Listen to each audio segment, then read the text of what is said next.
Okay, so what we're gonna do now is we're gonna look at some of your work, and then we're gonna talk about the next steps in the creation of illustration. So first of all, let me go share my screen. Go to, I'll just share that. And yeah, you're recording. Good. Yes, I am recording. Okay, I'm not going to show that. I'm going to not show that. Let's go to. Oh, Kevin, these are adorable. Yes. And I'm so happy to see your work on social media and that you've let go of the outline a whole bunch and it's just so much more sophisticated. Kevin's been doing a lot of exploration, haven't you? I love seeing it. Oh, and can I just interrupt really quickly? Go ahead. I had an idea for you to do a picture book on African goddesses, which would be right up your alley. Oh yeah. And it would require some research, but it would be really interesting. And there's a publisher, I think it's Just Us, that does primarily African American and, you know, Black books. So check them out. Okay. Look at Mira just giving you golden nuggets of ideas. Oh, I love Kevin. I love all my former students. You would love me too, Kevin. I do. I do. That makes me really happy. Oh my goodness, that's awesome. Okay, so let's see, your character design exploration. Tell us a little bit about this adorable little polar bear, Kevin. So actually I worked on came up with this little character doing one of Mira's classes. We were trying to come up with characters for books. I actually didn't go with this one, but this is a polar bear named Gogo. And basically he escapes from the zoo and he wants to go on an adventure. He has a sidekick that's a penguin, but I didn't do anything with him. And so they do all these things. They try to get all these things done before the day ends so he can get back to the zoo. But he's like snowboarding, jumping out of airplane, riding horse, motorcycle, all kinds of stuff. And the penguin's trying to keep him on track. But so that's Gogo. Gogo. Oh my God. Gogo is such a great name for a character that is like on the go. And then he has a little like a penguin that is kind of like reining him in a little bit. Yeah, he's like his conscious. Yeah. Oh my gosh, that's great. So which of these did you have the most, did you feel is the most appealing to you of these bottom 6? Actually, I like 2 of them. I like the fluffy one. This one here. Yeah, the little fluffy one with a little goatee. I like him because he just, I don't know, something about him. And then the one that's got the little kind of icy blue shadowing. Yeah. Yeah, that's pretty cool. I like this too. Let's see here. So let's go with that. And let me go here. I'm gonna go back and there it is. All right. So just so in case you know, if you don't know, you can switch your user interface on Photoshop or Clip Studio by pressing tab, and that gives you more space to work if you are needing to do so. So I'm going to go to, let's see, the pencil, and close this up here. And let's just work on this character a little bit. I think he's super cute. So I'm going to take this one here. I'm just going to use the lasso tool and select him and then select him. And then I'm going to copy and paste them on a separate layer. And then I'm going to move them down here and just make them a little bit bigger. And then we're going to just do some little bit of adjustments, some slight adjustments to these 2 characters here and see. So first off, I love your how you're using the blue as the shading for the character on this one here. And the red, and it kind of reminds me, and just not in the design necessarily, but the color sense of like the polar bears from Coca-Cola, because they have like the red from Coca-Cola and then the blue and the white. I think that's really nice. But I'm going to take this color here. So I'm gonna color pick these just in terms of color, okay? Let's do this here. Let's take a big, let's go the big brush size here. Let's make it, is that brush density? Oh, we need to make it really big brush density. Okay. And then this color here, that's really red. Okay. So that blue and that red, they're really, really kind of bright together. And if we were to just take that red and just maybe harmonize it just a little bit with the blue. Well, first off, let's look at the blue and where the blue is on the up here on the color wheel. And that's not so bad. But if we were to take that blue and maybe just, now I'm gonna lower the brush density on here, just the opacity on there. And I'm gonna just ever so slightly color on top of that red and see what happens. It's probably gonna change to purple a little bit. But also I'm just gonna do some like traditional blending with that. That makes it really, really, really light. We go into brush density here. So that red with a little bit of that blue becomes more of a pinkish color. And if we go there, it's even more of a purplish color here too. So let's see if we were to take this, take that red, and if we were to maybe go a little bit more cooler with it, maybe more darker. So it still reads as red, but is More related. yeah, it's more in harmony with that. So okay, so now you can see how that red is a little bit more related to the blue because it's not like this is a really warm red. And Yeah. you know, so we're just cooling that red down a little bit. So it has a little bit more of a harmony with the blue, and it's not totally, it's standing out, but it's harmonious with the color palette. Okay. Does that make sense? It does. All right, cool. All right, here's another thing that I would probably do too. I really like this guy. I love that he's got the little what are those called? The goggles to protect his eyes. Yeah. Daredevil kind of a guy, and he's you can see his little ears on top. I think it's really fun. Let's see, if I were to maybe, I would probably just let's do this. Let me just move this here. And So were you using the mixer tool or were you just doing that? oh yeah, I wasn't using the mixer tool. I was literally just lowering the brush density here, or Okay. you could do that in Photoshop using the opacity. You're just basically creating And less. just painting over the top. Yeah. Got it. Okay. So you've got kind of like a squash type shape for his body, which I think is great. Let's do something there here though, because see the way his legs are kind of curving this way. I kind of want them to curve this way. So they'll have a little bit, more structure, or not structure, but stability is what I mean. Yeah. Okay. And if we, you know, put his legs just a little bit further apart, like this. And then see, we've got this curvature of the feet in the back.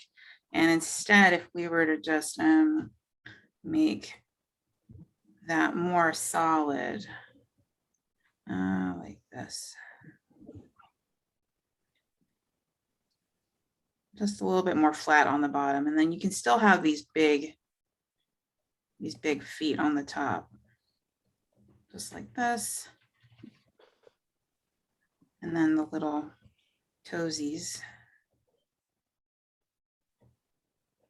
That gives them a little bit more stability, I think. And then let's draw his arms down a little bit longer. Bears are really, you know, they're big, but they also have really big arms, and his arms seem a little small to me. So I'm thinking if we do like a straight versus curved here, and make his arms maybe this long, maybe not that big, but let's see here. And that might change his personality looking a little bit, but we want to, let's see if we take this straight here versus curve. And I like straights versus curves in design. I like them in figure drawing because it creates structure, but it also creates flow. It creates rhythm with the curved line opposing the straight line. And can put the goggles. Oops, let's do that. Put the goggles a little bit bigger. That might change the design a little bit, but put one ear on one side, one ear on the other side. And let's clean this up a little bit. And let's put this ear, yeah, let's put this ear so that's overlapping that head, and that just slight overlapping of that line makes that feeling of form there. So we can clean that up a little bit too. And then let's do that little, you can put like that little tail instead of like a ball, maybe it like have it kind of curve off the body like this. And so what I'm doing is I'm kind of creating this like rhythmic curve in your design. I think S curves are really nice fluid ways to use line in characters, in compositions. We're going to talk about compositions today, and you have a nice curvy line here that I'm just going to reinforce there. And Yeah, he's got to have that belly. what's that? Yeah, he's got to have that belly. Yeah, he's got to have that belly, huh? Let's just give him just a little bit more of that belly. Okay. And then that arm back there, we wouldn't actually see that arm. We might see this much of it here. And then let's curve, let's take that handkerchief and let's wrap that around as though we could see it on the other side. Like if this was a, you know, a cylinder, that's the one side, that's the back side, and this is the front side. And can wrap that around him like this, and you can still keep that shape. Let's go ahead with that color there. And can just put, you know, two little dots like that, and see how I'm creating the space around that so that it's outside. You can see how there's all this space around it, so that being mindful of that silhouette is important so that we'll read really clearly. And then you can take your blue, kind of put that in the, let's take his little mouth and then maybe like put it up behind the eyes, goggles, making that a little bit longer, giving a little bit more negative space in between the nose and things like that. Put a little bit of a shine on the goggles there. He looks super cool. Should the nose be that pointy? Yeah, it could be. I'd have a, You could Try probably, it. yeah, maybe squaring it off a little bit. I think well, and underneath rounded. Mhm. the space, yeah, right underneath between for the mouth. Oops, I'm trying to get my black here. Oh my goodness. Let's see here. There we I've go. drawn a lot of bears. Yeah, uh-huh. They're our bear family. Yeah. Children's Book Academy. Yeah, that's right. You have. Why does this not? Okay, there we go. Kind of like flat with a rounded. And now bring a line down underneath that nose, just straight down instead of underneath. Just try it. Straight down, Just a little. like here, Yeah. Okay. And now, and then connect it like there. yeah. But not so straight. Curve it off a little. Oh, okay. I see what you're saying.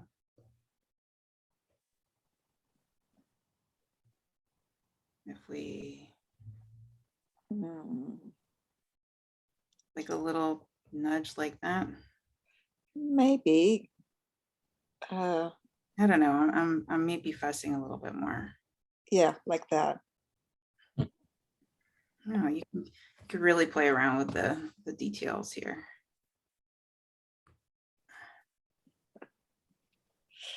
Very cool. Thickness on the little goggles here. I don't know. It's kind of fun. He's a fun looking dude. Okay, so that's for that one. Polar Bowler Taylor. I remember that game. That's cute. All right. So, and then for this one too, if you were to do, you can make adjustments on this kind of similar to how I did that. We're just making sure that the handkerchief kind of wraps around in that way. So it feels like we're looking at him instead of the neck kind of looking away, maybe bringing the mouth a little bit closer.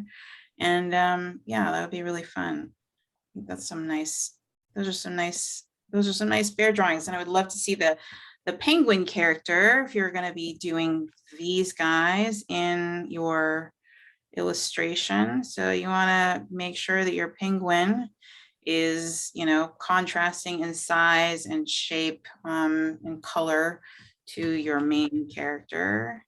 So he might be this small, probably really small since he's a penguin. And then you can play around with, just how that penguin looks in terms of what his silhouette is going to look like. So yeah, that'll be fun. Great work, Kevin. Thank you for sharing that. Thank you. Yeah, okay. And then let's see. Riley, let's look at Riley's work real quick. And then I'm also, I'll go ahead and save these and drop them in the Google file folder. Okay. All right, Riley. These are some Hi. Hi. Tell us about this character.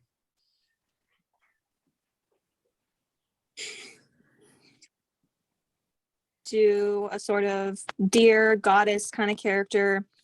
And I kind of explored some different, horns I could do, different silhouettes and everything. And ultimately, I really liked how the horns went down on the one at the end of the silhouette. So I chose that one and I explored some kind of Greek drapery, robe-ish kind of things to make you think about goddesses and stuff like that. And then I explored some color palettes, thinking about the colors of the forest, oh, it's fall, it's summer, it's winter kind of thing going on. Great. I really like that. These turned out really cool. I really like these ones are really striking, here, because of the contrast that you have between the lights and the darks in the character. So those are really striking. These are really more natural feeling, if that's the direction you were going in. And then this one feels like ice, right? Kind of like more of a cooler, winterier feel, if that's the kind of thing I could say. Let's see here. Did you have one that you were drawn to the most? Out of all the colors? Yes. I think I definitely liked the one in the middle the most. It was just the most pleasing to the eye for me. Mm-hmm. But I also liked where I went with the ice one. I thought it looked cool. Yeah, I think there are really unique explorations of it too. When you move further on this character, it would be nice to see, let's see, what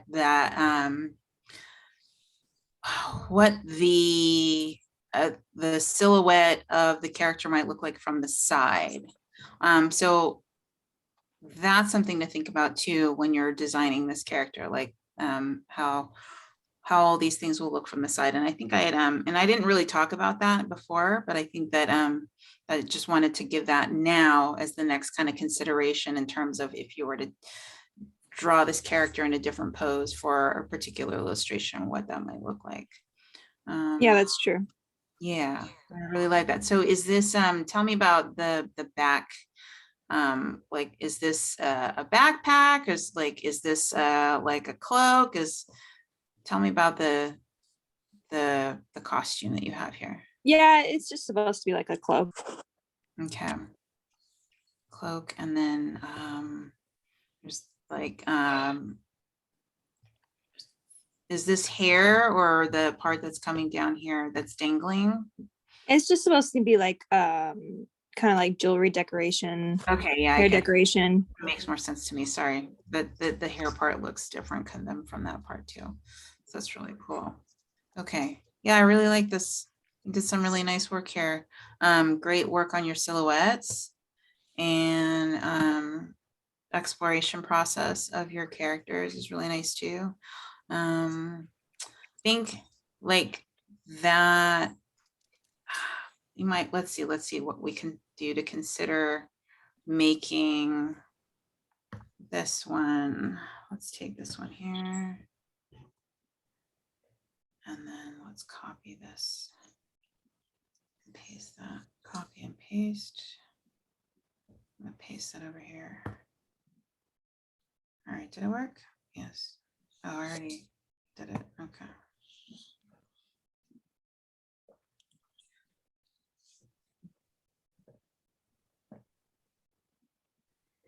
Okay, so let's see here. I'm going to do something really quick. So one thing that I want to teach you guys, I've talked about this in my open studio sessions many a times.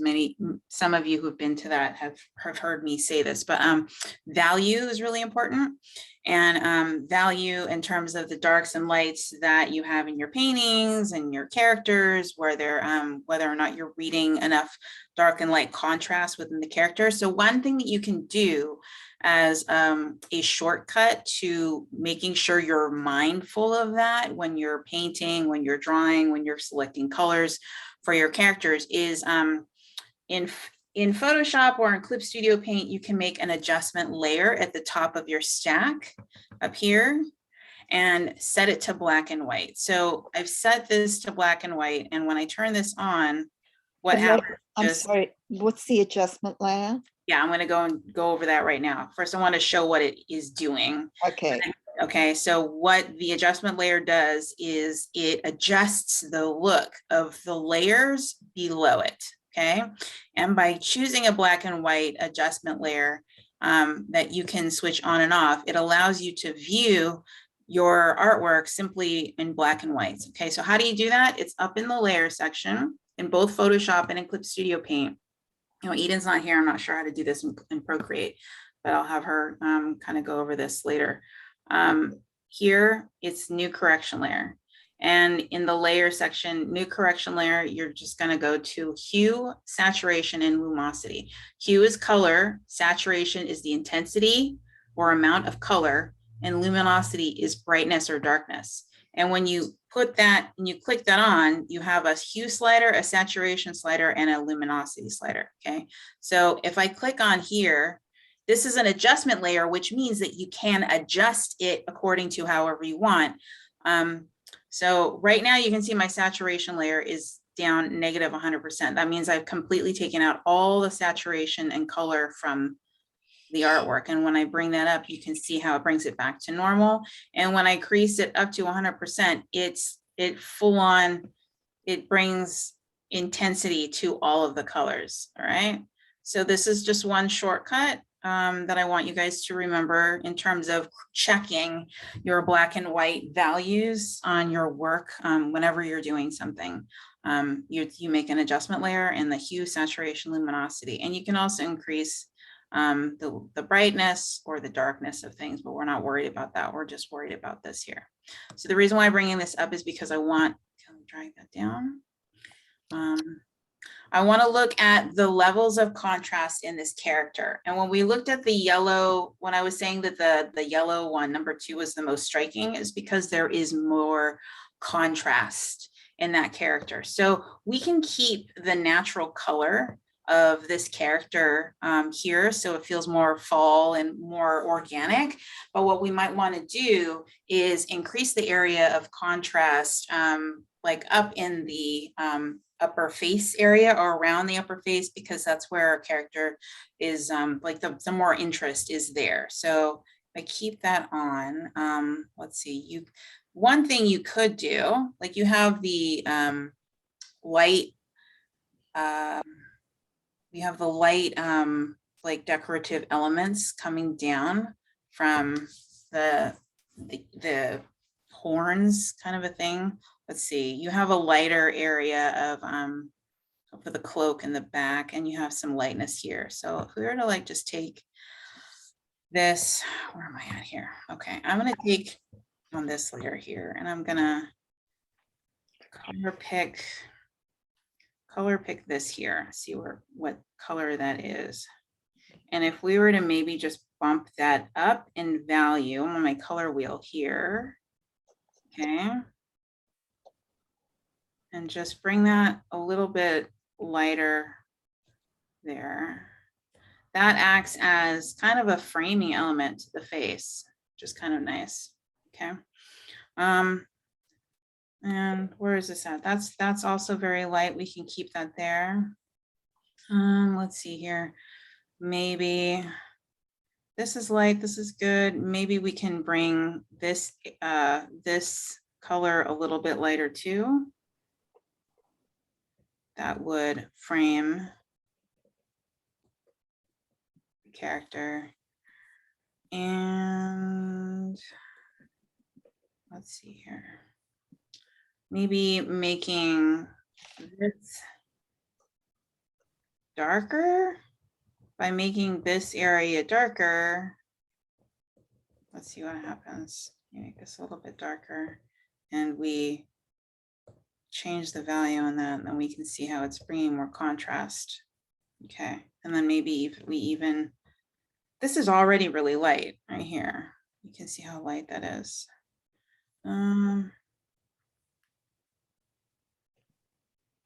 Those are some things I would play with. I'm wondering if we can even,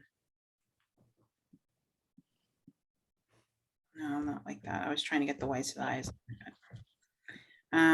You know, if it's like a deer, maybe having a little bit lighter, I'm just adding things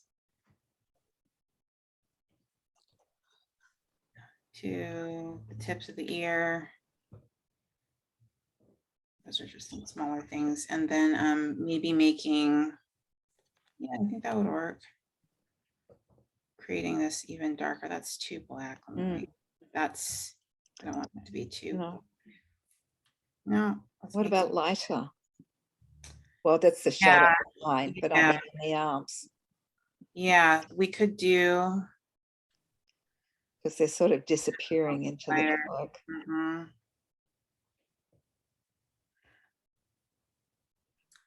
And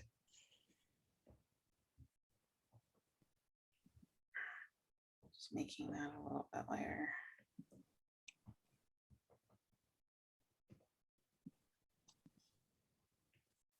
And that could be, maybe that's a little too saturated, but make it go a little bit grayer.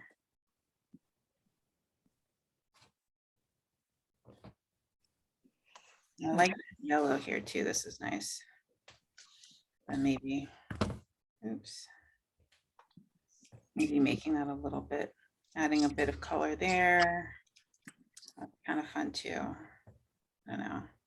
So that increases the contrast, makes her, it is making her a little bit lighter, but it is bringing more contrast so that the areas of the darkest and light are kind of up here at the top. So those are just some things to think about when in terms of, oh, Tawny shared something with the saturation adjustment in Procreate. Thank you so much. I appreciate that. Okay. All right. And then in this blue, I think this blue is really nice, but it might be a little too bright with this one. I don't know. Maybe, no, I think it's, again, it's the blue and the red. It's probably just this red and this blue. together. It's kind of like the contrast and vibrancy is really intense. So maybe if you were to just take that and just cool that red down a little bit more and just darken it, it's kind of more of a purple. It's so subtle. And then maybe make that blue a little bit more gray. And that has, it's almost, it's just really, really subtle, but it's making it so that they're not like on completely opposite ends of the spectrum, where they have a little bit more harmony with each other and they're not vibrating against each other. So they feel more connected. I do love this white spray that you kind of have down there. I think that's pretty cool. All right, those are really nice. Okay, thank you. Those are lovely. Yeah, these are really great characters, Riley. I'm so Thank glad you. you're here. I hope you were able to hear my voice all right. I had to switch to my phone because my internet cut out on my computer. Yeah, you were kind of coming in and out a little bit. You were saying it was like a kind of like a goddess character, like a deer or something, but Yeah, that's all you needed to get. okay. All right, cool. Yeah, thanks. All right. Thank you for the critique. Yeah, you're welcome. Okay, I have a couple more that I've actually already done that I wanted to share with you guys too before we get into the next thing, because we have like a half an hour for homework and stuff. All right, so I'm gonna go over Destiny's work. Destiny, are you here? I'm here. Awesome. All right, Destiny. So here's what I love your character. I love your exploration process. The one that you chose is a really great silhouette. And then your exploration process of that character. You've got, how old is Quincy? Quincy in this stage is around 14.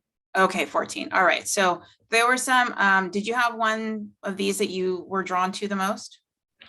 Two actually. The more earthy tone with the Mhm. brown and the olive, and the one directly beside it, which is the purple and the I Yeah, don't know what color you call that, but yeah. yeah. Okay, great. Okay, cool. Yeah, I like all of them. They're really cool. I kind of went and messed around with the yellow one here, so I want to show you. Yeah, kind I of- was drawn to the yellow one best too. Yeah, okay, now if we let's look at the contrast and see why. Okay, so yeah, there's some good contrast on all of these. This one, yeah, it's just really, I guess it's just the saturation of the color, which is why it was so powerful to me. It just kind of drew my eye. But yeah, that was why I liked that one. But I wanted I'm going to show you some of the things that I did some adjusting on here. So first of all, I wanted to kind of take down to the construction of your character. And if we look at the construction of your character, just the body, where his shoulders are, and then his legs. And I think like his legs, if we were to draw his legs here. Oh, let me get rid of the blue, this thing there. There we go. If we were to draw his body, right, underneath the clothes, and then where his legs would be, like you've got a foot over here, so maybe this leg would be like this, and then this leg is kind of here. Okay, so it's not as stable and sturdy. And so what I did was I wanted you to kind of focus a little bit more on the structure of the underneath, what like this character would look like underneath, and then add the clothes on top of it. So by creating like a three-dimensional or a construction shaped character, what the body would look like, and then put the clothes on top, then we can get a better structured character. Okay, and the other thing that I also did was I really love the locks. Okay, so that's part of his character design, is his trademark locks. So what I did here was in generally what I try to ask my students to do is think about the overall shape, right? We're thinking about the overall silhouette of what the character is going to look like. And if you look at the hair, and think of that as one big massive shape, like as an overall shape, and then how you might divide that up. You might do something like this where you create one large big shape and then create these radiating lines that come out from the top of the head. Because when you're creating a picture book character, you want to be able to kind of duplicate that character over and over again. Now, if you're just doing a one-off illustration, it's fine. You don't really have to worry about it. But if you're creating characters for like an animation pipeline or for a picture book where you're going to be drawing that character over and over again, you want to create a kind of a system so that when you go to draw that character again, it's kind of a memorable thing. So what I did was just I created a system for your character to create the locks. Is I made this large shape, and then I took like these curved lines that kind of radiate out from the central point like this. And then if you do that, then your locks are always going to kind of be going in the same direction. They'll always be doing the same thing. And then you can create kind of a cleaned up version of that. So then you can see how my lines that I did are kind of radiating out. And then what I did was I drew the costume on top of that. And I made him a little bit leaner actually, and you may not want that, but what I did was I basically just put the shirt and like right on top of his body like that. And you could like make this a little bit bigger if you wanted to have him feel a little bit more like loose in his clothing. And then another thing, like you're doing this, but I wanted to make sure that you are seeing that the curvature of the shirt and the bottom of the cuffs are curving down. That's good. But I also put the arms out a little bit more. And then I wanted to point out too, and I did this with Kevin's bear character, is I dropped the hands to like basically kind of where the hip line is. Okay. And if you're looking at just doing like a actual proportion for a human character, that's pretty much where the hands would go, like right at the hip line. And then, kind of having them more relaxed in that pose is just in this character pose. It's fine to do whatever. Like you could see, if you remember Charlene's drawings, her hair and characters were kind of like out like this, they were, and then that's fine. And then I did kind of like a Reggie Rocket kind of thing with the legs. I don't know if any of you guys are familiar with Rocket Power, but they have these pants that kind of go like that. And yeah, those are the Reggie Rocket pants. And in fact, the Reggie Rocket pants were like, what were they like? They were like this. She had like these things, and there was like a way that there was like a pattern in which we did it so that we had a positive and negative space. And you kind of have that happening in those pants too, which is kind of cool. Is that where the costume came from? That's funny. So yeah, that's the same thing, that same idea. And you could do that, but like I made them a little bit leaner. You can make them a little bit bigger. In fact, like I think Reggie Rocket's pants were more like this. And then it was just like this. And it was more like this. And then we had like the feet, the gigantic feet, and then like the shoes that like came out like that.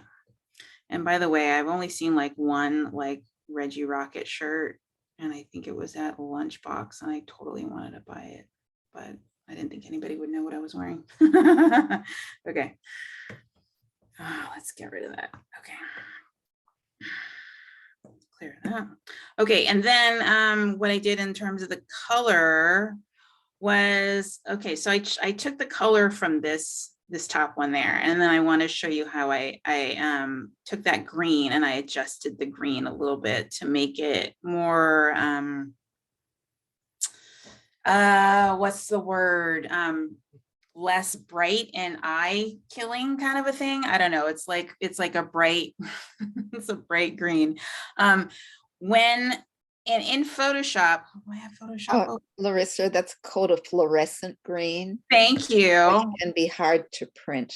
Yes, that's what I was going to say. So in Photoshop, and I don't know if this is in Procreate, but I mean, in Photoshop, we have this little exclamation mark up here in the color section. And if I were to go to the greens here and I were to go and get like a bright green, there's so much of green that is in this exclamation mark. And what that means is this color will not print hey, don't use this color if you're going to print. It's out of gamut. That means that this color is only available through light on your screen that you are viewing on your screen. So if you're going to make something for web comics where it's always only going to be viewed on your phone, on your computer, these colors are fine. But if you don't want, if you are creating something that you are eventually going to print, like a poster print, like a picture book, and you are choosing colors that are up here, this means that these colors are not available in the real world. Like, as there's no dye that's going to make this color here. All right. That will be printed. So if you press the exclamation mark, if you're in Photoshop, what that does is it gives you automatically, it'll select a color that is printable. Okay. So then you go from that. Oh, where's my brush here? No, I'm on the wrong layer. Let me make a new layer. Okay. What brush? Okay. So you go from like this. Why am I not? Oh, that's because it's on one layer. And we go up here. Okay. So you go from this really bright color here. And then you press this color, this little thing, and it goes, okay, I'm going to give you a color that's actually printable. So that's what that is. All right. So what I did was I took the fluorescent green and I mixed it in the way I would traditionally. I would just take a little bit of that yellow. Okay. So I took the bright and I blended it with like 50% of this yellow, and I got this green, which is pretty much that green that I had in Photoshop over there. It's kind of more of a yellowish green. It's more printable. Okay. And I just added that up here at the top, and that kind of creates a more of a contrasted area, between like a framing of lights and darks on your character's face, which is a nice thing to have. Okay.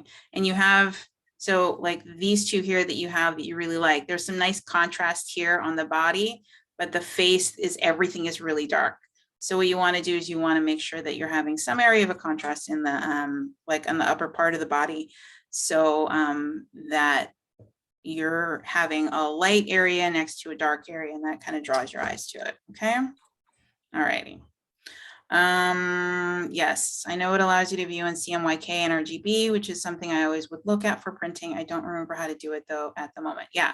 So also in, yeah, there is a way to do that. View. I can't remember. I can't remember at the moment, but that's not what I want to get into right now. But so that's the thing that I wanted to share with you for that. Okay. And then Ciara. Ciara, you here? Okay, where is this? There we go. Ciara, are you here? Okay, I guess Ciara's not here. All right. So what on Ciara's, she had a similar thing that was happening with the hair. I really thought this was cute, a super cute character. But I wanted to address a couple of things, like the shape of the hair. It's a really nice shape. It's a really nice silhouette, but I also was considering, I want you to consider what that might look like from the side view. And same with your character too. Destiny, like consider what the character's hair might look like from the side if you're going to be drawing that character from the side. So what I did was, let's see here, I took this character here and then I did like a little side view down here. Okay, so try to think of the structure of your character's body shape before you add the costume. And when we do that, you can see how actually the shoulders are completely disconnected from the body. So what I did was I brought the shoulders in, connected them to the body a bit more, and then also made thought about the shape of the body in terms of like a bean shape and the cylindrical forms of the legs. I drew the hands in because I think it's important to see the hands, drop the hands to like where the hip line is, and that would be like the widest part here, the base of the body, and then add the hips there. And then I did the same thing with considering recreating the hair sections and dividing them into just really simple sections, like 4 or 5 lines, 1 in the center, 2 on either side, and then making an overall shape like around the head and then a secondary shape around the head. Well, you can kind of like this, and this could be like the overall silhouette, and then you could kind of cut into that shape by making these sections, and then considering what that might look like from the back, and thinking, how would these hair pieces that are really kind of cool, what would that look like from the back or from the side? And like considering what the bottom of the hair might look like. And so thinking about that. And then another thing too I wanted to say is that whenever you're drawing characters, like you don't have to, I know we all know that shoelaces are tied, like, and then they crisscross over like that. You don't have to do that, especially when, because this is a lot of detail. Like you can just create a section like this and it reads shoes, right? Even it's up here, like all these extra lines, like this reads as socks. That's fine. If you want to do an extra line, you know, just like one line like that, that's great. But like 1, 2, 3, 4, 1, 2, 3, 4, those little extra lines, those are so unnecessary. So in terms of just bringing more efficiency into your design, that's what I would say to do, is to kind of just add the details where you really need them and not where you don't. Okay. All right, so that was my feedback on those pieces. I'll go in and do a little bit more feedback on a couple of other pieces too. But we got like 20 more minutes to talk about what we're gonna do next. Okay, so we're gonna talk about taking your characters and composing them. Okay, if you've taken my drawing for animators and illustrators class, you've probably seen this before, but it's review for you, which is always important.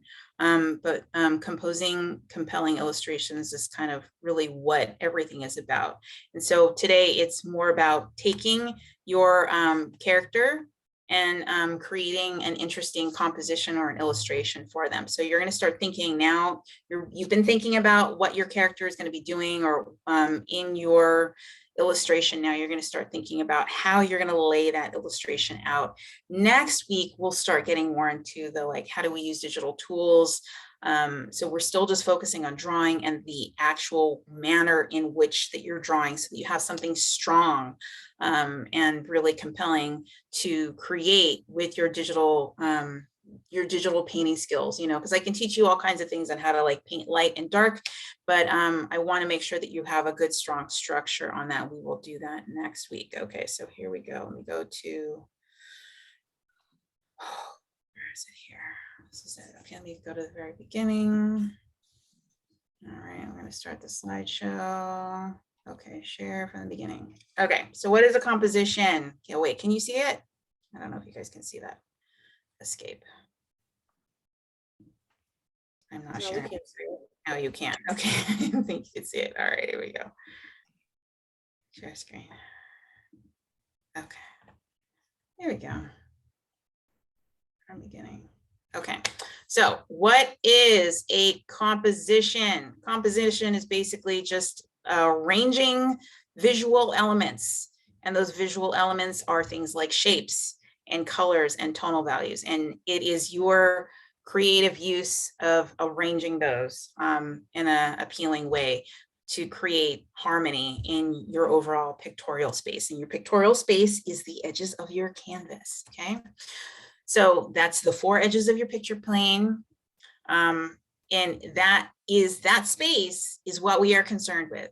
So what you do with the space within your edges of your picture plane, that's your design sensibility. Okay, and how you're going to arrange everything within it is how you are composing your illustration. This is why we call it composition, because you're composing these elements. All right, so the pictorial design is the creative control of forms and space to increase the effectiveness of your subject matter being your art, your characters, your environment. Okay, a successful work of art must be noticed, and this helps it to get noticed. So when you are thinking about your composition, you're actually thinking, how can I more successfully make people look at my artwork? And not only look at my artwork, but enjoy looking at my artwork. Okay, so this is like one of the most fundamentally important things in illustration if you're wanting to create a compelling illustration. So how do you do that? Well, the first thing you're doing is you're using line to create shape. And so it's using linear elements in which you're creating your characters, creating buildings, creating trees, mountains, couches, whatever. Those are the linear elements that you're going to be using. And the way that you place them on your picture plane divides up the space. And how you divide up the space is how you compose your artwork. Okay, so we're going to look at some ways to divide up the space before you even begin adding elements, before you even begin adding characters, couches, houses, mountains, trees. Okay, these are some examples of how you can kind of jump into composing your illustration. This is from Andrew Loomis's Creative Illustration, right? So compositions can be used, can be formal or informal. And formal is just like a very structured way. I don't necessarily use this. I use another form. If you were in the visual storytelling class with Caleb and I, you probably remember this. We talked about this then too. I will provide these slides for you as well, so you can use this if you want. It's basically just a way of dividing and subdividing up your space into smaller sections, and then adding your subject, your characters, your visual elements within those parameters so that it's more organized.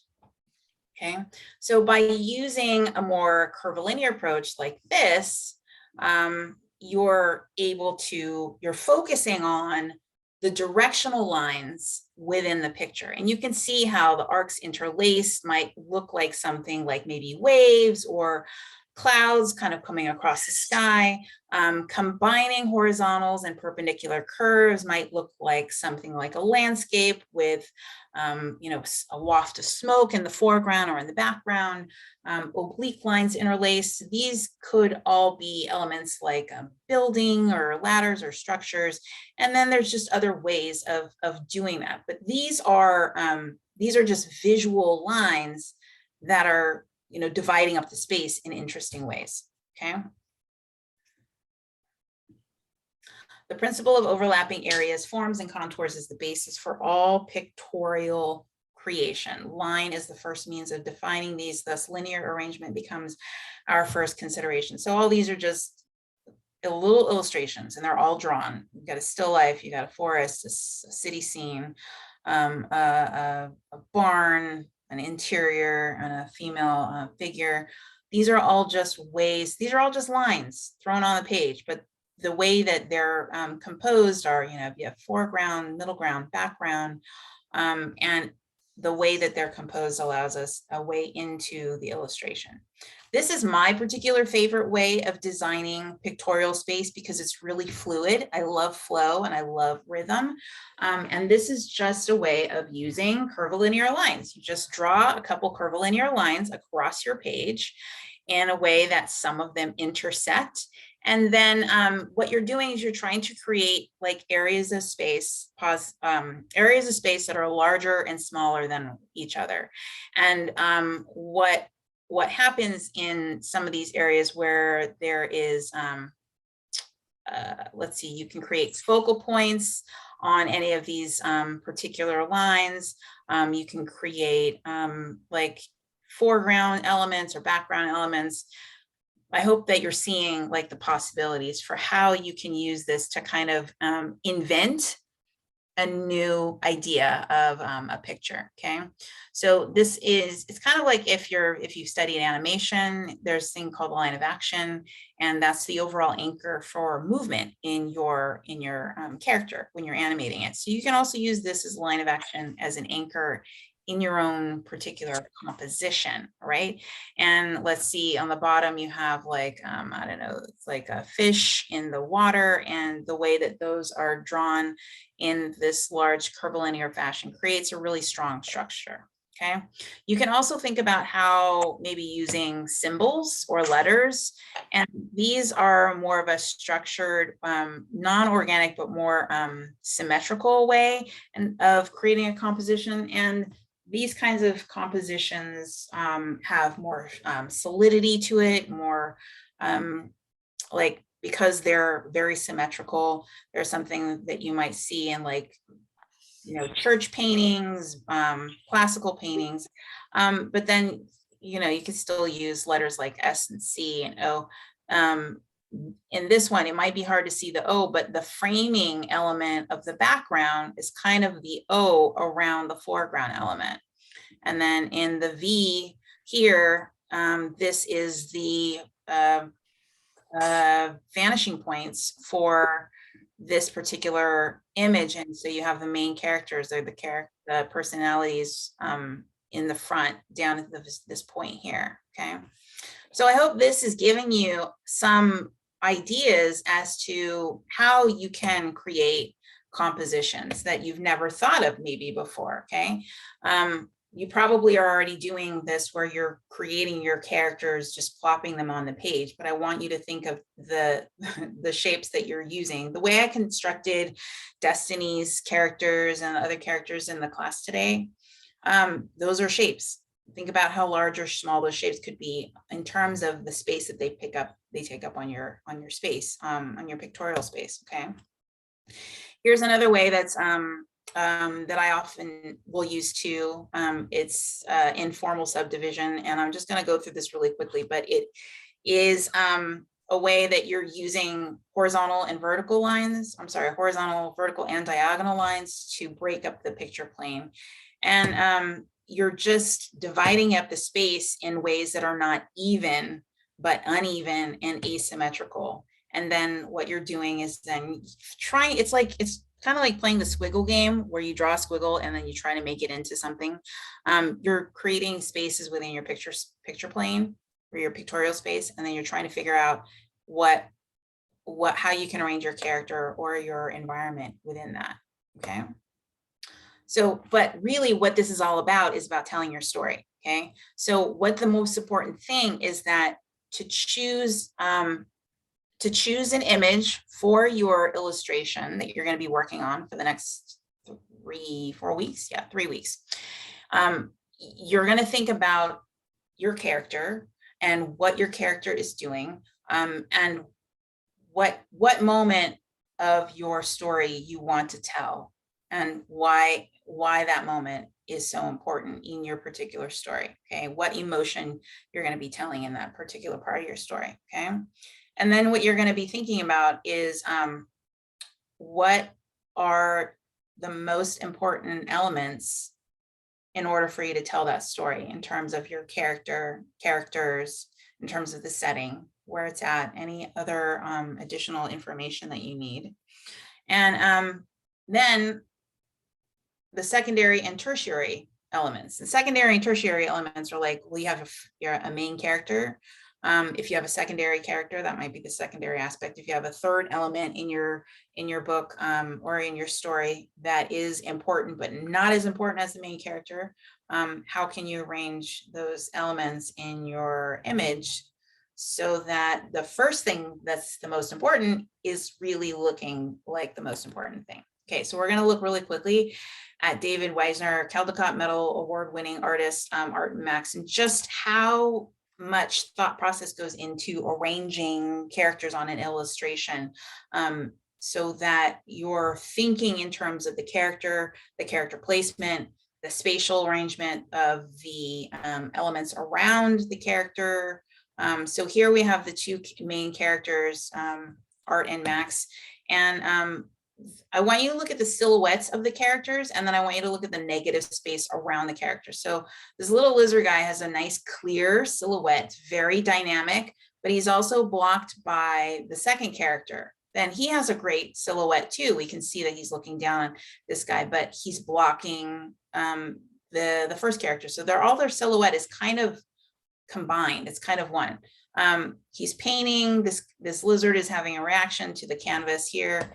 So what he's doing now is he's trying to still have that same importance of this main lizard guy having a reaction to the canvas and having a reaction to his friend who's painted it, who's clearly painted it, and who's reacting to that. So you can see how now there's clear silhouette here, but and there's some I want you to look at the horizontal movement of the arms, the horizontal movement of the arms here, and how these visual elements, especially the paint coming across, is making us drawing our eye over here and looking at this, okay? We also have these elements here, the paintbrushes, the paint box, these horizontal aspects, all of these things are kind of drawing our eye around. And anytime we have an element like an arm, our eye follows that element and goes to what it's pointing at. Okay, but then we also have a lot of negative space up here. What we want to do in composing our illustrations is we want to compose something that keeps our eye inside the picture plane. So we can use things like borders, or not borders, but we can use elements like trees, clouds, mountains, walls, things that will kind of follow along the edge of the picture plane to keep our eyes within the picture. And I'll show you how he does that in the end. But this continual development of trying to create this scene of these two characters reacting to the artwork here, and our eye comes up, follows here. We want to see where it's going to go. We see this character kind of running over here. So our eye is kind of moving through this image. Okay. Here we have now he's adjusted the image so that we can see the canvas. We are looking at him. Our eye goes to where the character is looking. We're looking at what he's pointing at. Now we have this big element over here, which is taking our eye. It's got a visual element this way, and then it's actually bringing our eye back in and around. Okay. And through this process of exploration, Weisner was able to craft a successful final image with clearly silhouetted characters, broad action, and a dynamic moment from the story. So now you can see how there is a frame here that is literally keeping our eye in this area down here. Our eye comes across down, we have a low vantage point, comes up here. We have this tail, look at this tail, marvelously brings our eye back up, follows this tail, follows us up here. We look at this, we look at this, we look at this, we look at the canvas, and our eye is just constantly going around and around this picture. And then beautifully, he uses the cloud elements to also create a nice clear silhouette around the dark areas of the canvas. The characters here and the characters here, and we can now really see what is the main thing, which is the painting and how the characters are reacting. Okay. So on this one, what's the focal point? Can you figure out what the focal point is on this picture? Anyone? Is it the dancing girl? Yes, it is a dancing girl. Okay, let's talk about the dancing girl. Okay, look at all the space around it. She's the lightest area, surrounded by some dark area here. Okay, there's some light and dark here, but there's a lot of space here. Okay, also look, the horse is kind of looking down. This guy is looking down at him. She's not looking at her, but her face is pointed this way. Look at the direction of the strokes of the palm trees. They're facing that way.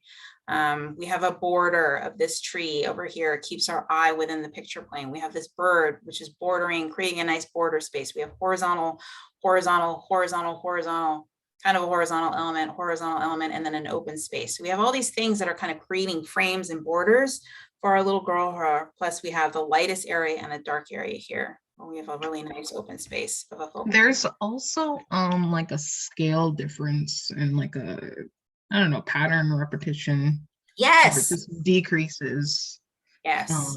toward the girl. Yeah. Yes, absolutely. Thank you so much. There's a linear thing, that's a triangular thing that's happening where there is a triangular curve kind of happening where our eye kind of draws in here. And if you were to draw a curve through here, that would really show the direction of the framing element too. Okay. Oops. Okay, so what makes a successful composition? Appeal, design, and emotional impact. We only have like a few minutes left here, but I want to show you a couple of images here. This is from Jumanji, dark surrounded by light, framing elements. This tree is pointing up directly to these characters here. There's a lot of things that are happening that are creating this focal point of these characters here. I want to go through here, this last one here. Does your eye travel from point to point? There's a lot of interesting things that are happening that allows our eyes to kind of go from point to point. And so what your homework is to do is to create thumbnails, okay?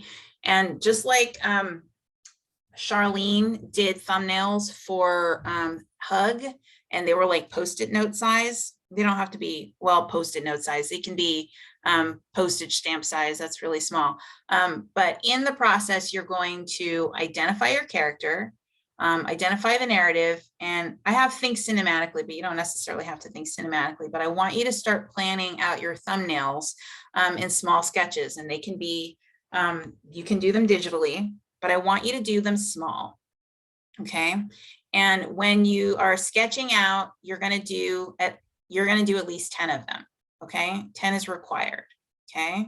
So you may not have done this before when you were doing a sketch. You just thought, okay, I'm gonna draw a character and then I'm gonna draw an environment around it, and then I'm gonna just like color it. Nope, we're not gonna do that. Never again. I don't ever want you to do that ever again. I always want you to thumbnail a couple of sketches of your illustration that you have planned.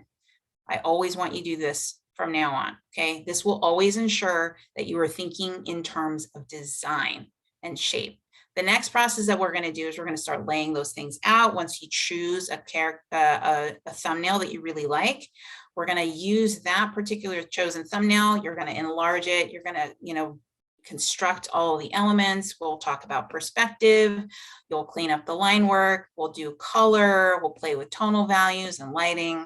We'll talk about all those things in the final rendering, which is the best part too, right? But I want you to think about how you're going to board out your different elements of your, I have all these in here because I love Tangled and just the way the lighting was happening in these. But mainly the thing that I want you to do is to thumbnail your process, thumbnail your sketches. And you can actually think about, they don't have to be all the same pictorial space ratio. If you want to do something horizontal, you can try it horizontal, you can try it vertical, you can try it square, whichever fits the narrative the best, okay? Play around with it. Now, what does that look like? Looks like this. This is a thumbnail that I did for a scene in my graphic novel. You can see the red one that I chose the most, that I like the most. Here's some other elements too.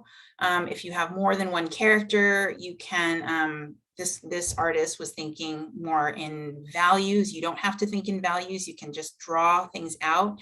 And you saw Charlene's thumbnails were really rough, okay? I want you to think about what is the best way that you can arrange the elements of your characters and your background in design, in thinking in terms of design only, okay? Now, I also have another book that I think is super important that you guys look at. I'm gonna edit it out and I'm gonna drop it in the resource file. It is this book here. Where did it go? Oh, wait, here. Before we go, I know we are done with our time here, but it's this book here. Picture This, How Pictures Work by Molly Bang. It is an, oh, I'm not sharing my screen. Oh, hold on a second. Let me share my screen. Okay, so I'm going to drop this book in the resources file along with some other thumbnail sketches that you guys can look at. I'll be available for questions and answers on Friday. I adjusted the open sessions time because I'm in Hawaii. And if you also have any other questions, you can let me know. Where Arola said, are the thumbnails just for one scene? Yeah, they're just for one scene. So 10 different thumbnails for the one idea. Yes, that is it. Okay, so and if you want to do more, absolutely. If you want to play with deep space and you want to do perspective and you're not sure how, just do your best and try to, just you're thinking in terms of spatially arranging things. If you want to do things more like the other book that I showed you with the little girl where everything is really flat, that's fine too. Okay, it's up to you. Any questions? Okay, does this sound like a thing that you can do? Yes. Margaret, you can do this. Can I? Yes. That is. I believe in you. Tani, I believe in you too. I'm excited for you too. Kevin, what do you think? Don't be nervous, Taylor. It's gonna be okay. I'm ready. Good. Okay, you guys, if you are like totally perplexed by this, drop your work in progresses in Discord. Or you can just email me and let me know. If I am here for you. I am here for you to create something really unique and interesting and special. Oh, also, by the way, remember how we were looking at the artist's work that you like? Look at the artist's work that you like and deconstruct them, thumbnail them. That's an assignment. That's a fun way to get into it. If you're not sure how to do this, look at some artworks of illustrators that you've already picked out that you like and thumbnail those, okay? Just thumbnail the big shapes, the little shapes, and figure out how they worked it, and that will help you get into it, okay? Thank you all. Aloha. I hope you all have a wonderful week. I look forward to seeing you again on Friday. Thank you for being with me. I'll see you soon. Bye, guys. Thank you. Bye. You're welcome.